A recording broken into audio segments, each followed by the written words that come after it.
Cigarette کا کاروبار کرنا، سگریٹ کا کاروبار ہمارے نزدیک تو جائز ہے اور اس کی کمائی بھی جائز ہے۔ سگریٹ میں کیا چیز ہے جو حرام یا مکروہ ہے؟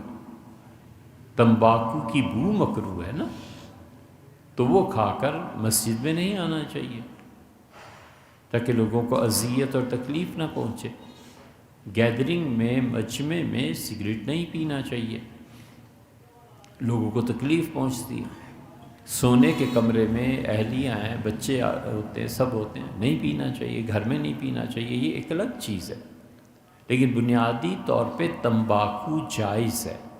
اگر یہ جائز نہ ہوتا تو یہ آپ کے سارے بزرگ جو پانوں میں کھاتے رہتے ہیں تمباکو، اور کراچی والوں کا حال دیکھو، یہ سب ناجائز ہے۔ اس لیے اس کی خرید و فروخت چونکہ جائز ہے، اس لیے سگریٹ کی بھی خرید و فروخت بھی جائز ہے اور اس کا پیسہ بھی حلال ہے۔